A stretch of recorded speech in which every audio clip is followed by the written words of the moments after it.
Namaste my dear students, welcome back. I am Brijesh sir, and in this video we are going to discuss about nucleic acid, and this will be the last topic of this chapter. So let us start straight away. Every generation of each and every species resembles its ancestors, not just human beings. In each and every living species we see that each and every individual resembles their ancestors. तो हम हमारे parents के जैसे दिखते हैं, हमारे parents उनके parents के जैसे दिखते हैं. तो हाउ दिस कैरेक्टरिस्टिक्स और properties are inherited from one generation to another generation, how this information is preserved. Nucleus of a living cell, it is found that nucleus of a living cell, it is responsible for this transmission of inherent characters called heredity. तो इसको heredity बोलते हैं, हम बोलते हैं hereditary है, right. तो inherent यानी जन्मजात, बाय बर्थ जो होता है उसको इनहेरेंट बोलते हैं. तो नेचुरल है. तो न्यूक्लियस के अंदर एक पार्टिकल होता है जिसको हम बोलते हैं क्रोमोसोम्स, राइट. तो chromosomes are responsible for transmission of these characteristics from one generation to another generation in all individual species. The particles in the nucleus responsible for this heredity or behavior are chromosomes. Chromosomes are made up of proteins, and the other particle responsible for that is called nucleic acid. So chromosomes are made up of proteins and nucleic acid.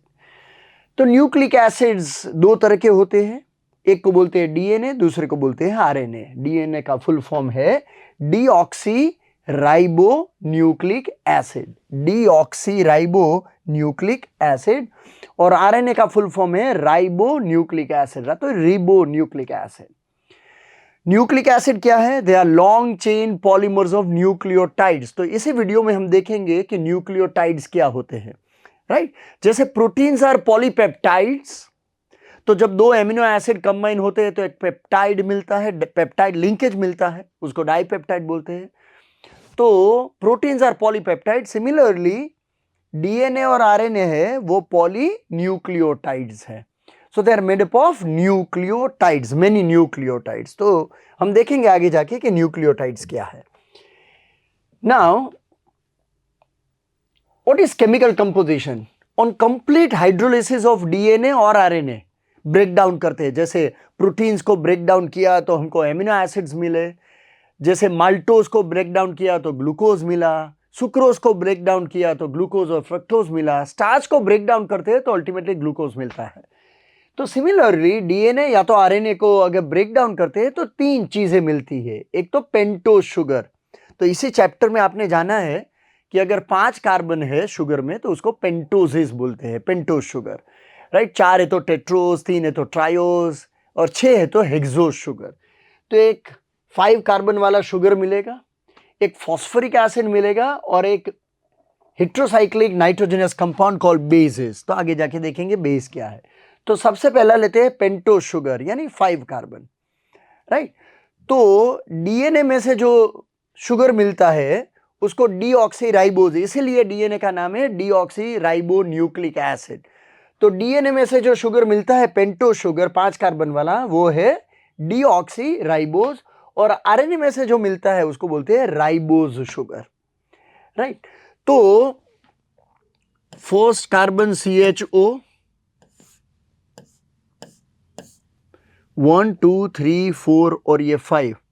तो last carbon CH2OH है, और HHH OH OH OH, तो ये है ribo sugar का open chain structure, right. फिर ये जो कार्बन है 1 2 3 4, ये कार्बन के साथ साइक्लाइजेशन करता है, हेमी एसिटाइल स्ट्रक्चर मिलता है. तो ये जो CH डबल बॉन्ड O था वो CHOH हो गया.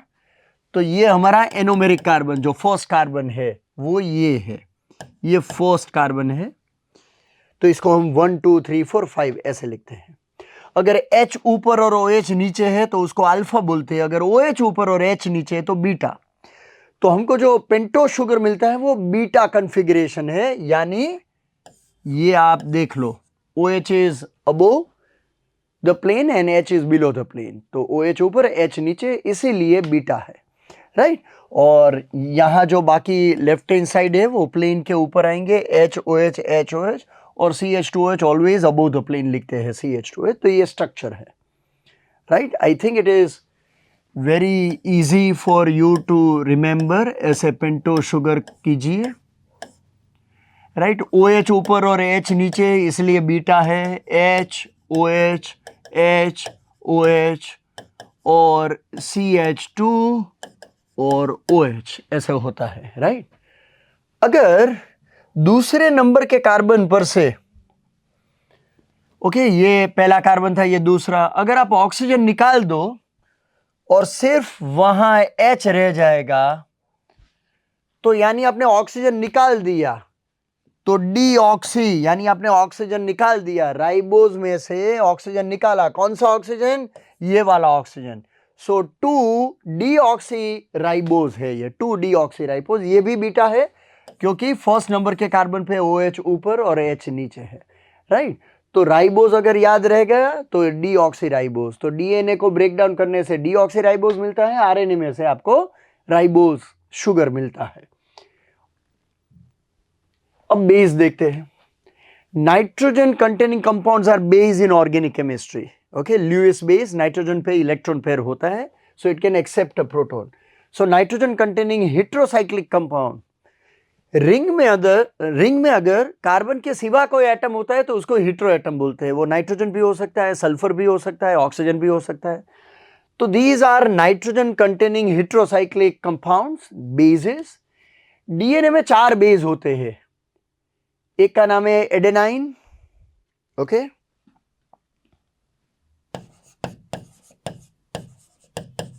एडेनाइन जिसको ए से रिप्रेजेंट करते हैं, राइट। थायामीन, थायामीन जिसको टी से डिनोट करते हैं। ग्वानाइन जिसको जी से रिप्रेजेंट करते हैं। साइटोसिन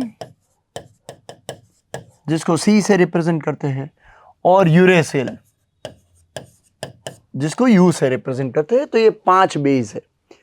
अब डीएनए में ये 4 होते हैं। जब डीएनए को ब्रेक डाउन किया तो हमने जाना कि ये 4 तरह के बेस होते हैं। मैंने इस ऑर्डर में याद रखे हैं ATGC, वो आपको बताऊंगा क्यों इस ऑर्डर पे याद रखने से अच्छा रहता है ATGC। और ये है AU, किसी को बुलाते हैं AU, U come here, so AUGC, okay. So ये है ATGC, ये है AUGC, तो ऐसे आप याद रखो, और ये सबके फुल फॉर्म्स है, राइट। तो ये 4 तरह के बेस होते हैं। तो यूरेसिल डीएनए में नहीं होता है, आप याद रखो, इसमें ATGC होता है, यू नहीं होता है, और इसमें AUGC होता है, इसमें टी यानी थायमिन नहीं होता है, राइट। तो ऐसे मल्टीपल चॉइस क्वेश्चंस आते हैं, फाइन। तो स्ट्रक्चर्स आपको याद रखने की जरूरत नहीं है, ये जस्ट आपकी इंफॉर्मेशन के लिए है, लेकिन ये आपको याद रखना है। Structure of nucleic acid, a unit form by attachment of a base, base यानी ATGC U, इसको बेस बोलते हैं, जो अभी हमने स्ट्रक्चर देखे, ओके। डीएनए में ATGC होते हैं और आरएनए में AUGC होते हैं। तो when the base attaches itself to 1' position, see ये बेस में भी नंबरिंग होता है, ओके, यहां भी नंबरिंग होता है। तो इसके नंबर और शुगर के नंबर मिक्सअप ना हो जाए, इसलिए शुगर को 1', 2', 3', 4' और 5' ऐसे नंबरिंग देते हैं, ओके। तो जैसे ये 1' हो गया शुगर का 1', फिर ये 2' हो गया, फिर ये 3' हो गया, ये 4' हो गया, और ये 5' कार्बन हो गया, 1 2 3 4 5।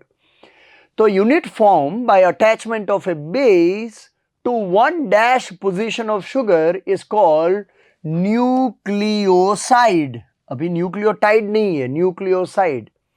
तो ये है अपना राइबोज शुगर जो हमने देखा, जब कोई भी बेस यहां हेक्सागोनल नहीं है, मैं जैसे ही डायग्राम टेक्स्ट बुक में जैसे दिया है वो ड्रॉ कर रहा हूं, तो ये जब बेस अटैच हो गया 1' पोजीशन के साथ और बाकी तो जैसे है वैसे ही है, तो इसको बोलते हैं न्यूक्लियोसाइड। और इन nucleoside the sugar carbons are numbered as 1', 2', 3', etc. When nucleoside is linked to phosphoric acid at 5' position, देखो ये 5' पोजीशन है, उस पर OH है, तो जब फॉस्फोरिक एसिड यहां लग जाता है, okay, phosphoric acid is H3PO4, तो ये फॉस्फोरिक एसिड में से आया है, इसको ब्रेक डाउन करेंगे तो फॉस्फोरिक एसिड ही मिलेगा। तो P डबल बॉन्ड O और O minus O minus O minus, इसको फॉस्फेट बोलते हैं। PO4 3 नेगेटिव इज फॉस्फेट, तो ये फॉस्फेट का स्ट्रक्चर है। तो आप देख सकते हो कि ये जो फॉस्फेट ग्रुप है वो यहां लग गया, राइट। तो ये 5' पोजीशन के साथ लगता है, तो इस मोइटी को यानी ये स्ट्रक्चर को हम न्यूक्लियोटाइड बोलते हैं, न्यूक्लियोटाइड। ओके, तो let me draw live in presence.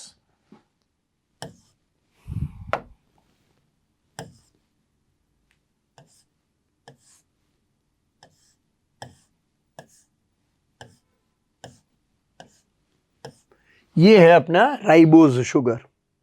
आपको पता है कि यहां बीटा यानी OH ऊपर H नीचे होता है, ये दोनों कार्बन पे HOH होता है, यहां H नीचे लिखते हैं और CH2OH। ये अपना 1' कार्बन है, ये 2' है, ये 3' है, ये 4' है और ये 5' है। फाइन। फिर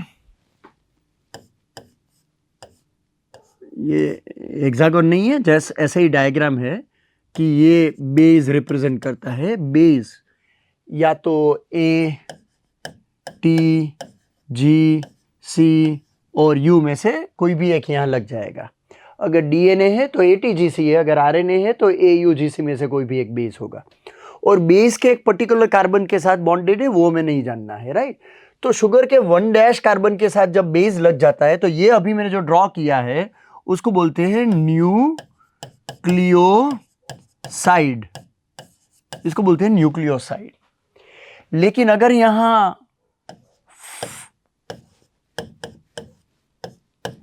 O माइनस, तो ये जब लग गया फॉस्फेट लिंक है तो उसको बोलते हैं न्यूक्लियोटाइड, न्यूक्लियोसाइड और न्यूक्लियोटाइड। Got it? फाइन। तो ये दोनों देख लो, ये न्यूक्लियोसाइड है, ये न्यूक्लियोटाइड है। Got it? नाउ काफी सारे न्यूक्लियोटाइड्स जब ज्वाइन हो जाते हैं एक दूसरे के साथ तो हमको पॉलीन्यूक्लियोटाइड चेन मिलता है। Nucleotides are joined together by phosphodiester linkage between 5' end 3' carbon atoms of pentose sugar. तो देखो ये हमारा पेंटोज शुगर है, ओके।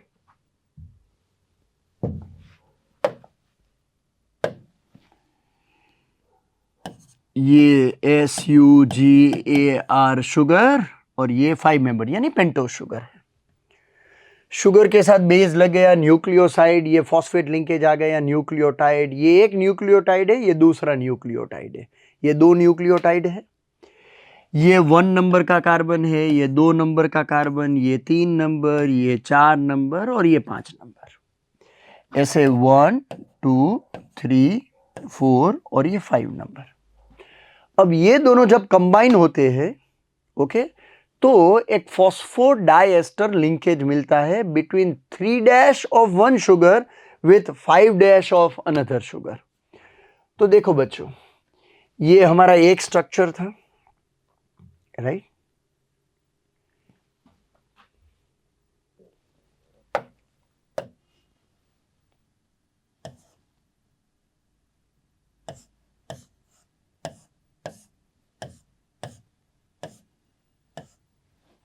ये हमारा दूसरा स्ट्रक्चर हो गया। यहां कोई और बेस हो सकता है तो मैंने कलर चेंज कर दिया, ये कोई और बेस है, सेम भी हो सकता है अलग भी हो सकता है। राइट। फिर हमको पता है कि यहाँ H नीचे है, ये 1 डैश कार्बन है, फिर H H OH OH और यहाँ H और यहाँ CH2 और CH2 के साथ ये फॉस्फेट लिंकेज है, राइट। तो अगर ओके पहले मैं phosphorus double bond O minus O minus, okay ये है, यह मैंने साइड में लिखा था, यह मैंने ऊपर लिख दिया। तो ये एक न्यूक्लियोटाइड है, ये दूसरा न्यूक्लियोटाइड है, ओके। अगर ये दोनों कंबाइन हो जाते हैं तो अब मैं यहाँ से OH रिमूव करूँगा और ये जो ऑक्सीजन है वो यहाँ लग गया।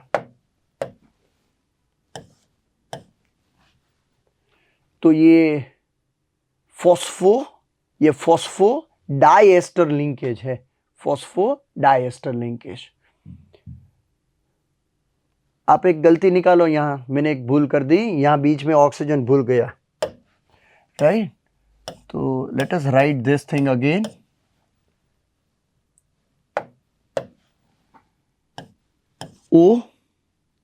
O के साथ P के साथ डबल बॉन्ड O और यहां O, राइट। तो अब देखो कि ये जो बॉन्ड है वो फॉस्फोडाइएस्टर, ये फॉस्फोरस है थ्रू एस्टर लिंकेज, दो शुगर के साथ बॉन्डेड है, तो दिस इज फॉस्फोडाइएस्टर लिंकेज। तो आपने प्रीवियसली स्टार्च और सेल्यूलोज का स्ट्रक्चर देखा था जिसमें बहुत सारे ग्लूकोज यूनिट एक दूसरे के साथ कनेक्टेड होते हैं। प्रोटीन्स में बहुत सारे पेप्टाइड बॉन्ड्स होते हैं, बहुत सारे अमीनो एसिड होते हैं। वैसे ही डीएनए और आरएनए में बहुत सारे न्यूक्लियोटाइड होते हैं। तो ये कोई और सपोज यहां से भी ये निकाल दो, राइट, और ये phosphodiester linkage P double bond O single bond O oxygen, और ऑक्सीजन फिर से एक शुगर के साथ, तो यहां फिर एक और न्यूक्लियोटाइड। तो ऐसे base sugar phosphate, base sugar phosphate, base sugar phosphate, ऐसे बहुत सारे न्यूक्लियोटाइड्स होते हैं, राइट। यहां सिंगल बॉन्ड O होता है, ये सिंगल बॉन्ड O होता है और ये डबल बॉन्ड O होता है, राइट, ऐसे होता है। तो ये फॉस्फोडाइएस्टर लिंकेज है, टेक्स्ट बुक में सेम डायग्राम दिया हुआ है। तो इसको सिंप्लीफाई करके ऐसे लिखते हैं, base sugar phosphate, base sugar phosphate, base sugar phosphate, base sugar phosphate, base sugar phosphate. So very large number of nucleotides form polynucleotide strand, एक चेन बनाता है, राइट। और ये बेस ए भी हो सकता है, टी भी हो सकता है, जी भी हो सकता है, या तो cytosine, adenine, thymine, guanine, cytosine. तो अगर डीएनए है तो ये चार होंगे, अगर आरएनए है तो ए, यू, जी और सी में से कोई भी होगा। और एक डेफिनेट सीक्वेंस होता है। Information regarding the sequence of nucleotides in the chain of nucleic acid, उसको प्राइमरी स्ट्रक्चर बोलते हैं। तो जैसे हमने प्रोटीन के स्ट्रक्चर में देखा था कि there is a definite sequence of amino acids, अगर वो सीक्वेंस बदल देते हैं तो प्रोटीन बदल जाता है। सिमिलरली इसमें एक डेफिनेट सीक्वेंस होता है। मान लो ये ए है तो ये दूसरा टी भी हो सकता है, जी भी हो सकता है, सी भी हो सकता है, वापस ए भी हो सकता है, और ऐसे बहुत सारे न्यूक्लियोटाइड्स लाइन में होते हैं। तो एक डेफिनेट सीक्वेंस होता है, और किसी दो ह्यूमन बीइंग का वो डीएनए सीक्वेंस मैच नहीं करता है 100%, राइट, फिंगरप्रिंट की तरह। तो this is called primary structure, this is sequence of nucleotides या तो बेसिस। तो डीएनए और आरएनए का एक सेकेंडरी स्ट्रक्चर भी होता है। जेम्स वॉटसन और फ्रांसिस क्रिक, ये दो बहुत ही फेमस नेम्स है, gave secondary structure of DNA and RNA, उसको double strand helix structure for DNA. DNA का ऐसा स्ट्रक्चर होता है। तो बच्चों आपने ऐसी स्टेयरकेस देखी हुई है जो गोल गोल होके ऊपर जाती है, तो ऐसे ये डबल हेलिक्स स्ट्रक्चर, एक ऐसे जाता है ऊपर और दूसरा ऊपर से नीचे आता है opposite. The two strands in this DNA molecule are not identical, but they are complementary to each other.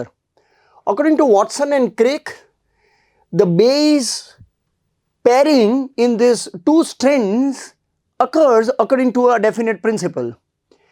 Due to their definite structure, A is always associated with T, यानी एडेनाइन है वो थाइमिन के साथ hydrogen bond बनाता है और दो hydrogen bonds होते हैं और ए और टी के बीच में, और जी और सी के बीच में 3 हाइड्रोजन बॉन्ड होते हैं, ग्वानिन और साइटोसिन के बीच में 3 हाइड्रोजन बॉन्ड होते हैं। तो ए के सामने ऑलवेज टी होता है डीएनए में और जी के सामने ऑलवेज सी होता है। तो अगर एक साइड एडेनाइन है तो सामने के स्ट्रैंड में ऑलवेज थाइमिन होगा, एक साइड थाइमिन है तो सामने एडेनाइन होगा, एक साइड साइटोसिन है तो ग्वानाइन होगा, एक साइड ग्वानिन है तो साइटोसिन होगा। यानी अगर मैं आपको एक सीक्वेंस लिख के दूं, A T G A C G T A, यानी एक बेस का सीक्वेंस है, राइट। तो ए के सामने ऑलवेज टी होगा, टी के सामने ऑलवेज ए होगा, जी के सामने सी होगा और सी ए के सामने टी होगा, सी के सामने जी होगा, जी के सामने सी, टी के सामने ए के सामने टी। यानी अगर एक स्ट्रैंड का बेस ऑर्डर फिक्स कर देते हो तो सामने का ऑटोमेटिकली फिक्स हो जाता है, तो इसको बोलते हैं they are complementary to each other, right. So this was the critical point about Watson and Crick model. Fine, these two strands are complementary to each other. Hydrogen bonds are formed only between specific pairs of bases. Adenine to thymine, उन दोनों के बीच में 2 hydrogen bonds होते हैं, double bond यानी 2 hydrogen bonds होते हैं, doubly bonded. और साइटोसिन के सामने ग्वानाइन होता है और इन दोनों बेस पेयर के बीच में ट्रिपल बॉन्ड यानी 3 हाइड्रोजन बॉन्ड होते हैं। तो ये भी मल्टीपल चॉइस क्वेश्चन के लिए यूजफुल है, राइट। फाइन, थोड़ा आरएनए की बात कर लेते हैं। The helix that are present in RNA are only single stranded. तो डीएनए डबल स्ट्रैंडेड है लेकिन आरएनए सिंगल स्ट्रैंड्स है। Molecular mass of RNA is much smaller than the molecular mass of DNA. 3 तरह के आरएनए होते हैं। एक है messenger RNA, mRNA. It carries message from DNA and decides how to synthesize protein. The main function of RNA is protein synthesis, right? But कौन सा protein synthesise करना है, ये जो इंफॉर्मेशन है वो डीएनए में होती है। तो ये मैसेंजर आरएनए है, वो डीएनए में से इंफॉर्मेशन लेते हैं और फिर प्रोटीन सिंथेसाइज करते हैं। Transfer RNA transfers amino acid to the site of protein synthesis, और रिबोसोमल आरएनए है acts as a catalyst during protein synthesis, right. So this was all about RNA. See, DNA का primary और secondary structure के साथ साथ एक higher level का structure भी होता है डीएनए का। तो it folds and winds itself, okay, and binds itself to protein. तो एक डीएनए है वो 4 मीटर का होता है लेकिन वो एक सेल के अंदर फिट हो जाता है, right. So this is a very fantastic and unique thing. Biological function of DNA or RNA, nucleic acid. DNA is a chemical basis of heredity and can be regarded as reserve of genetic information over the millions of years, right? तो millions of years हो गए लेकिन हमारा जो structure है, हमारा जो shape है कि नाक यहीं आती है, ऐसे ही होती है, काऊ की नाक अलग होती है, ह्यूमन बींग्स की अलग होती है, तो वो कभी सिली मिस्टेक नहीं हो जाती है। तो ये जो इंफॉर्मेशन है, ओके, कि कौन सी चीज कहाँ होनी चाहिए और कैसा किस टाइम पे कौन सा प्रोटीन सिंथेसाइज होना चाहिए, ये सब इंफॉर्मेशन है वो डीएनए में होता है। So DNA is the chemical basis of heredity and it is regarded as a reserve of genetic information over the millions of years. So you always resemble your parents and grandparents, right? DNA is capable of self duplication during cell division. जब cell division होता है तो एक DNA वो 2 identical DNA में replicate हो जाता है, ओके, और दोनों डॉटर न्यूक्लियाइड में जाते हैं जब माइटोसिस होता है, राइट। तो during cell division DNA is capable of self duplication, अपनी तरीके के डिफरेंट कॉपीज वो बना सकता है। Nucleic acids are also responsible for protein synthesis in the cell. proteins are synthesized by RNA, but the message for synthesis of particular protein is present in DNA. ये जो हमने बताया, right? So hope this is useful to you, and you will have to repeat it again and again so that these informations are coded in your brain. आपका brain में fit हो जाएगा, right? So thanks for watching, and with this we end our chapter. See you in the next chapter. Thanks for watching the video.